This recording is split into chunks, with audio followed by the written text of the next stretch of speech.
Welcome back to my YouTube channel JK education. Myself Jasan Kumar Mysuri. अगर आप इस YouTube channel पे नए हैं तो please subscribe this channel and press the bell icon, जिससे आने वाली न्यू वीडियो आपको नोटिफिकेशन द्वारा मिल जाएगी। पिछली क्लास में हमने हेलोफॉर्म के बारे में, उसके अंदर सिर्फ क्लोरोफॉर्म के बारे में डिस्कस किया था, उसकी केमिकल फिजिकल प्रॉपर्टी के बारे में। आज हमारा टॉपिक है आइडोफॉर्म और उसी के साथ है कार्बन टेट्राक्लोराइड। लास्ट टॉपिक है कार्बन टेट्राक्लोराइड और उसके साथ ही हमारा एल्किल हैलाइड का जो फर्स्ट पार्ट था वो कंप्लीट हो जाएगा और उसके बाद जो होगा वो हमारा होगा एरिल हैलाइड। तो शुरुआत करते हैं हम आइडोफॉर्म से। आइडोफॉर्म की अगर हम प्रिपरेशन के बारे में देखें, प्रिपरेशन में हम क्या करते हैं, same as haloform. Haloform reaction की तरह ही ये होती है। कैसे?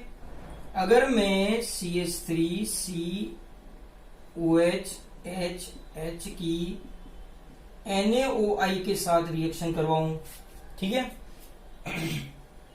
C double bond OH plus NaI plus H2O। फिर वापस से अगर CH3C double bond OH plus NaOI के साथ अगर मैं रिएक्शन करवाऊं, then CH3C double bond CI3C double bond OH plus NaOH।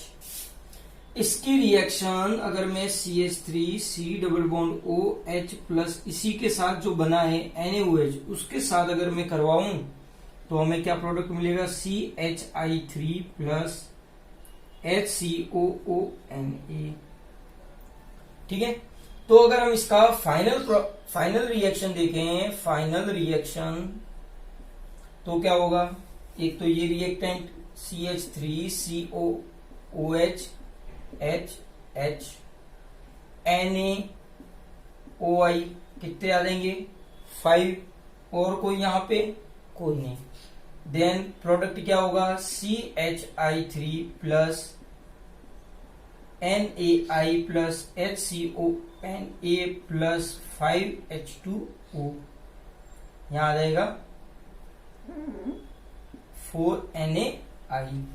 तो ये हमारी होगी फाइनल रिएक्शन अगर हम OH को ले रहे हैं। अगर मान लो कि हमारा जो रिएक्टेंट है वो क्या है, हमारा जो रिएक्टेंट है वो है एसीटोन, तो यहां एसीटोन आ जाएगा, यानी कि CH3 लग जाएगा, ये वाली रिएक्शन कैंसिल आउट हो जाएगी। NaOH के साथ CI3COOCH3, ठीक है, वो वापस से NaOH के साथ फिर से रिएक्शन करके यहां पे CH3COONA, ये हमारा प्रोडक्ट होगा। उसके अंदर यहाँ पे फाइनल रिएक्शन में ये चेंज हो जाएगा, यहाँ पे 4 आ जाएगा, यहाँ पे 3, यहाँ पे CH3 और यहाँ पे H2O।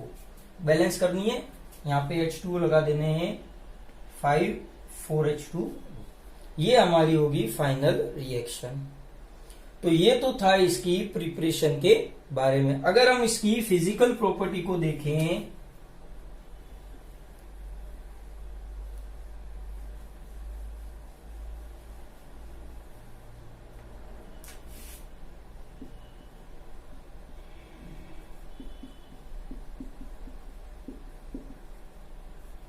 फिजिकल प्रॉपर्टी को अगर हम इसमें देखें तो ये कैसा होता है, yellow colour,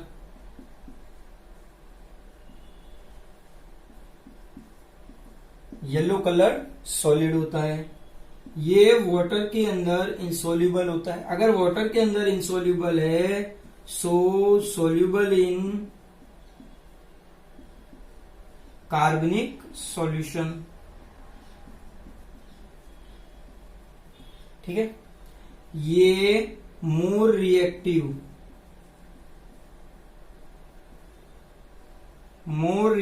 then chloroform, chloroform से ज्यादा रिएक्टिव होता है। उसके बाद अगर हम देखें तो ये जो होता है वो रूम टेम्परेचर पर, at room temperature decompose room temperature पर ये क्या हो जाता है, डीकंपोज हो जाता है। तो ये है इसकी फिजिकल प्रॉपर्टी। फिर इसके बाद अगर हम इसको नेक्स्ट देखें केमिकल प्रॉपर्टी, तो जो इसकी केमिकल प्रॉपर्टी होती है वो सेम एज क्लोरोफॉर्म, क्लोरोफॉर्म की तरह ही होती है। कैसे? CH3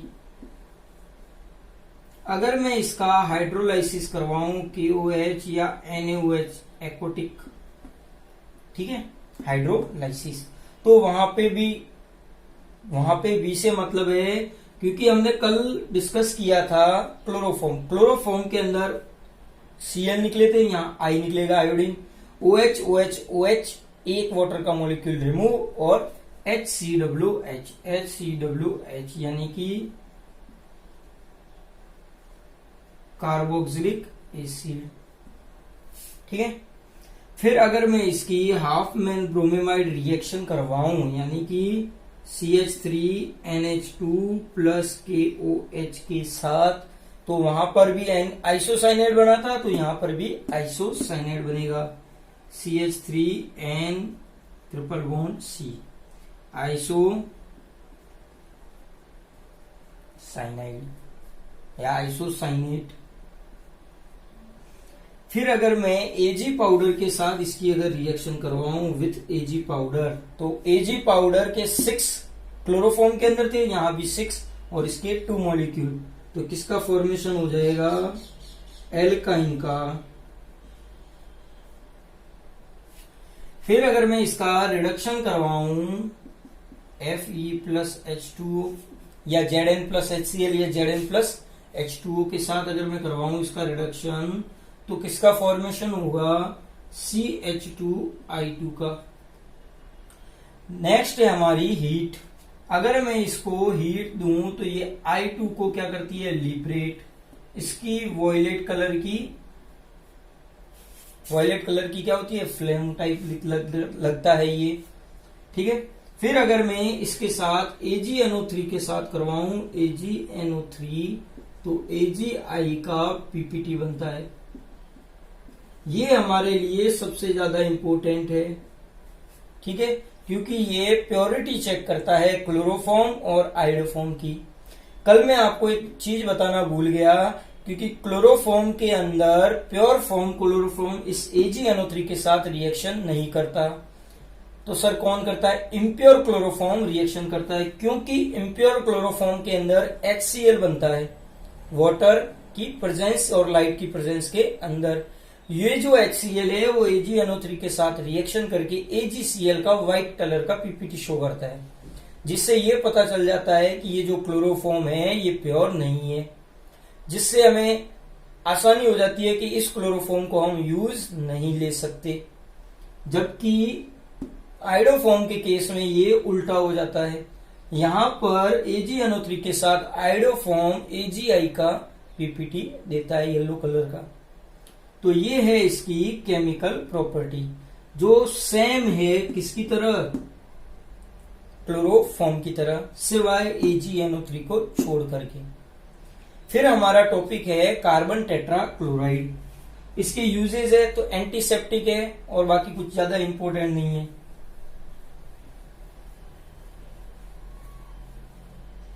अगर हम CCl4 को देखें, CCl4 इसकी प्रिपरेशन के बारे में देखें,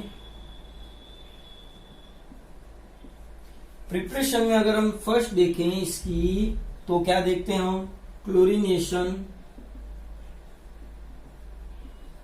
chlorination of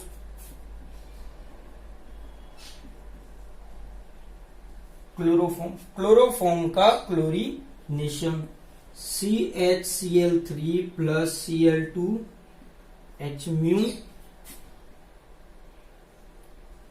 CCl4 plus HCl। या हमने देखा था कि क्लोरीनेशन ऑफ एल्केन के अंदर step by step last product क्या था हमारा, CCl4, वो भी इसकी रिएक्शन हो सकती है। सेकेंड अगर हम देखें तो chlorination of carbon disulphide यानी कि CH2। अगर CH2 क्लोरीन के साथ AlCl3 की प्रेजेंस में CCl4 प्लस H2Cl2 का फॉर्मेशन करता है। SCl2 का फॉर्मेशन करता है। H2 सही है, H2Cl2 का फॉर्मेशन करता है। तो ये है इसकी प्रिपरेशन के बारे में। अगर हम इसके फिजिकल प्रॉपर्टी की बात करें,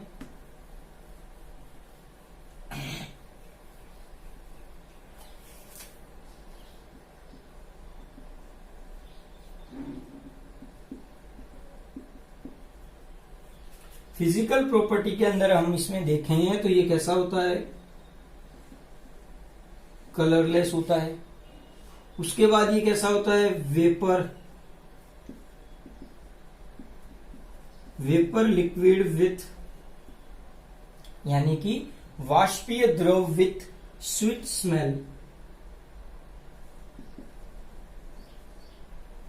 अच्छी सी खुशबू के साथ होता है। वाटर के अंदर ये इनसॉल्युबल होता है, सो सॉल्युबल इन कार्बनिक सॉल्वेंट। ठीक है। अगर इसका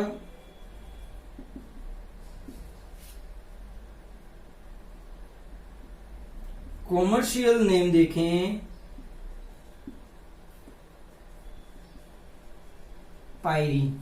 पायरीन इसका कॉमर्शियल नेम है, यानी व्यापारिक नाम। बाजार में ये पायरीन के फॉर्म में मिलता है हमें। तो ये है इसकी फिजिकल प्रॉपर्टी। नेक्स्ट है हमारा chemical property of CCl4।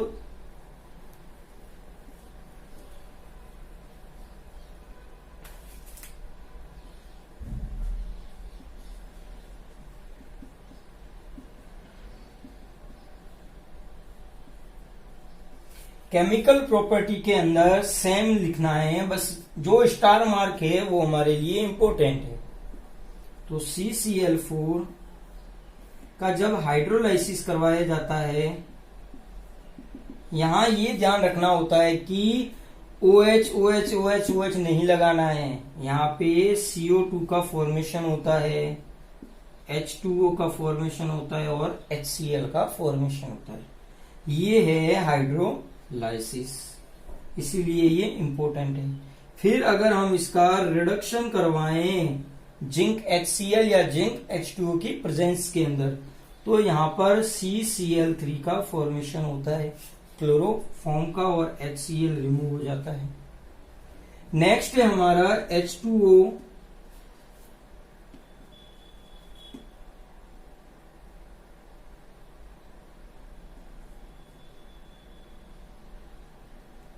Hydrolysis, अगर हम इसकी रिएक्शन H2O के साथ करवाएं तो यहां पे फॉस्जिन गैस का फॉर्मेशन होता है, COCl2, फॉस्जिन गैस का फॉर्मेशन होता है। नेक्स्ट है हमारा dry AlCl3, Cl CH double bond CH Cl। तो यहाँ पे ये AlCl3 आया है, तो ये लुईस एसिड का काम करेगा और प्रोडक्ट देगा, यानी कि मार्कोनिकॉफ और एंटी मार्कोनिकॉफ नियम द्वारा। तो इसमें दोनों ही सेम होता है, क्योंकि यहाँ पे जो रिंग, ये जो कार्बन की जो चेन है वो सेम कार्बन की है। इसीलिए हम यहाँ ये देखते हैं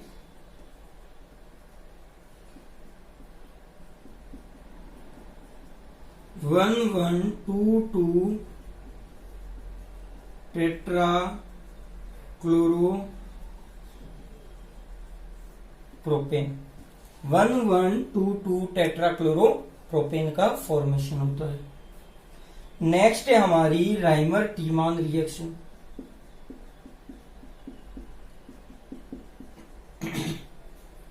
जब हमने क्लोरोफॉर्म के बारे में डिस्कस किया था, तो उस राइमर टीमन की रिएक्शन के अंदर हमारा जो इंटरमीडिएट था वो कैसा था, CCl2। यहाँ पे ये ध्यान रखना है ये CCl2 ना होकर के क्या हो जाएगा CCl3। जब CCl3 है तो OH OH OH, एक वाटर का मॉलिक्यूल रिमूव, लास्ट हमारे पास बचेगा COOH यानी कि OH COOH यानी कि सैलिसिलिक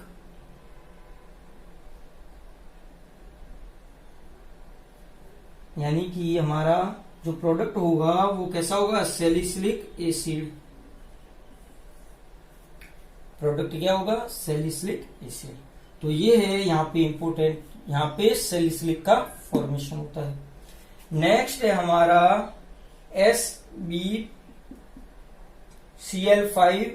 प्लस HF के साथ, तो यहाँ पे CH2F2 का फॉर्मेशन होता है यानी कि फ्रियोन्स, जो हमारा हम इसको आगे डिस्कस में डिटेल से देखेंगे, लेकिन यहाँ पे ये ध्यान रखना है कि फ्रियोन्स के फॉर्मेशन में भी CCl4 यूज होता है। फिर अगर हम बात करें कि सर इसके यूजेस क्या है, यूजेस के अंदर हम फर्स्ट देखते हैं ये किसके फॉर्मेशन में सैलिसिलिक के, फ्रियोन्स के फॉर्मेशन में। फिर सर ये सॉल्वेंट के रूप में यूज होता है, ठीक है। उसके साथ साथ ये लैब रिएजेंट के फॉर्म में भी यूज होता है। तो हम क्या देखते हैं कि इनके जो केमिकल प्रॉपर्टी और जो फिजिकल प्रॉपर्टी है ये हमारे लिए इंपॉर्टेंट है यहाँ। तो उम्मीद होगा ये वीडियो आपको पसंद आया होगा। धन्यवाद। अगर ये वीडियो आपको पसंद आया है तो please like, comment, share and subscribe जरूर करें।